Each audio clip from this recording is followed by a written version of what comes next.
Hello les amis, ici Astrid de Ballon en live. J'avais pas prévu de vous faire un live, mais là je viens d'avoir une conversation très intéressante avec un entrepreneur qui se reconnaîtra et que je salue. Je te laisse mettre un hashtag live, hashtag replay pour me dire que ça connecte et que tu es bien là. Alors ce soir, j'ai envie de te parler de quelque chose d'hyper important. Souvent, ce que je remarque chez les entrepreneurs, c'est que comment dire, si tu ne te poses pas les bonnes questions, tu n'auras pas les bonnes réponses. Et beaucoup se posent pas les bonnes questions. Salut toi, je sais pas qui est connecté, mais mets-moi un coucou. Et si tu ne te poses pas les bonnes questions, bah tu n'auras pas les bonnes réponses et pas les bons résultats.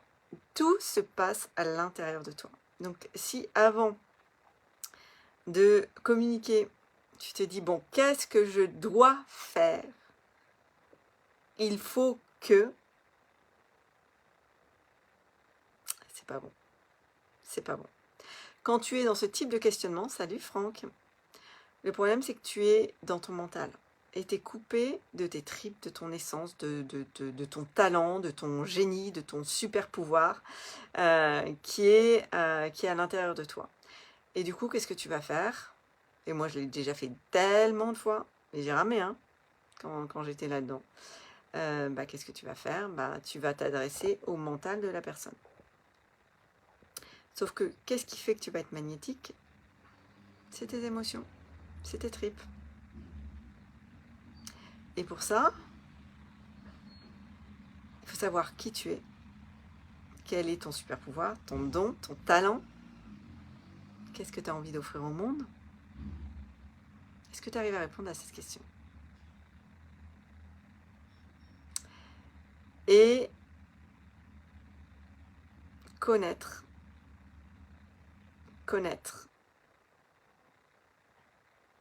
dans les moindres coins les désirs profonds de la personne que tu veux servir, c'est-à-dire ton client.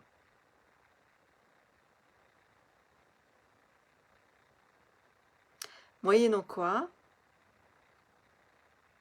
tu arrêteras de brasser de l'air.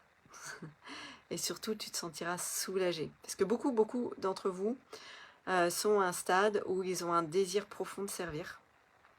Mais comme ils sont encore dans les questionnements de leur ancien, comment dire, leur eux débranché, de leur eux débranché de leur super pouvoir, ou de leur don, leur talent, en fait, ils ont une espèce de pression à l'intérieur à faire quelque chose. Mais comme ça donne rien, la pression, elle augmente. Donc, pour être soulagé, le seul moyen que je connais, et toutes les conversations que j'ai avec les personnes qui me contactent en ce moment, c'est vraiment là-dessus, c'est de mettre de la clarté. Mais avant de mettre de la clarté sur ton business, il faut mettre de la clarté sur toi. Sur toi. Et ça, c'est ce qu'il y a de plus difficile. Ce que je disais l'autre jour, c'est facile de voir les étiquettes des autres bouteilles quand elles sont en face de soi.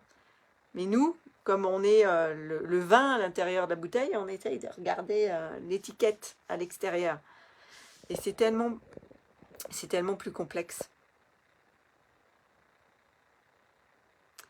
Alors, Franck, c'est bien le mot client que j'ai entendu. Alors, je ne sais plus ce que j'ai dit. Mais j'ai dû parler de client. Salut Jonathan. Si tu peux préciser, mais oui, c'est possible que j'ai parlé de client. Parce que mes clients ont des clients.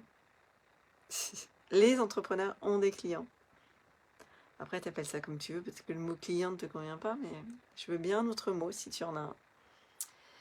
Et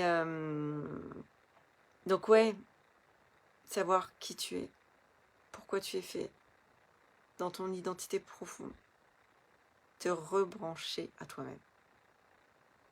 C'est la première étape. Et la plupart des entrepreneurs font les choses à l'envers. Ils construisent, puis après ils disent, bah mince, quel sens ça a ce que je fais? C'est bizarre, je m'épanouis pas trop. C'est bizarre, À l'intérieur, je suis tout tendue. Salut Yves. Donc c'est un petit live rapide, mais j'avais envie de vous faire réfléchir là-dessus. C'est quoi ton identité? Avant même d'être entrepreneur.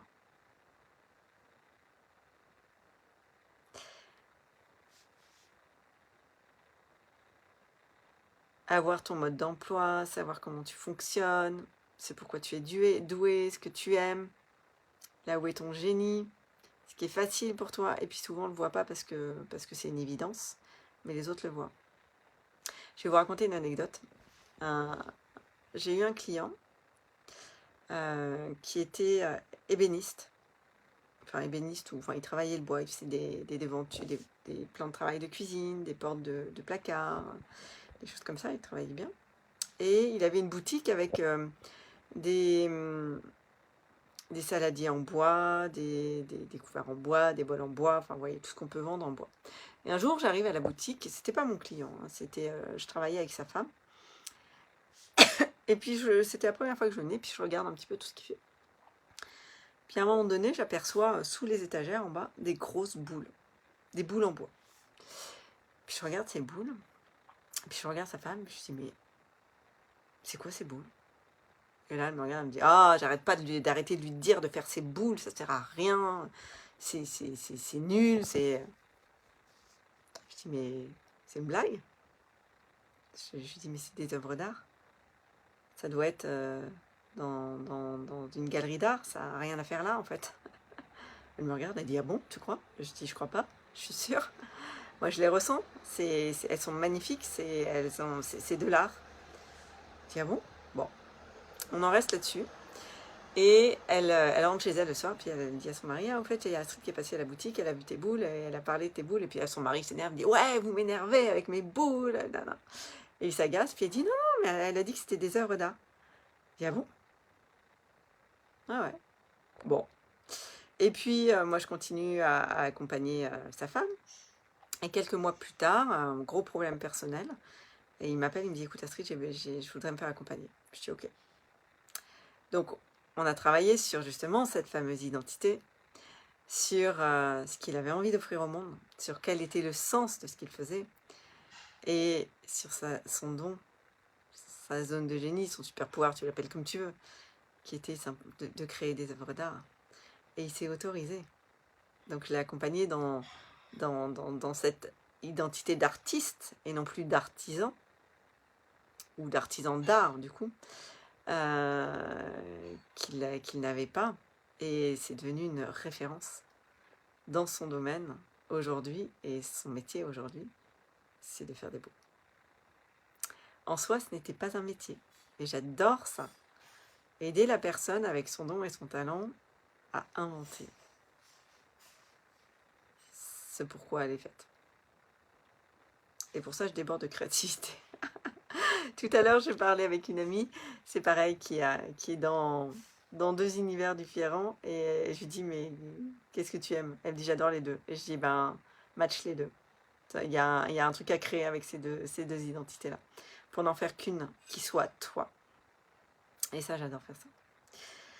Voilà les amis. Dis-moi si ça te parle et si tu as envie qu'on parle de ton identité. Sache que l'offre Immersion identitaire d'un mois est en cours. Il y a 3 places. Et c'est un merveilleux voyage vers toi et vers ta révélation, ta mise en lumière de ton talent. Voilà les amis, sur ce, je vous souhaite une merveilleuse soirée et je vous dis à très bientôt pour un prochain live. Ciao.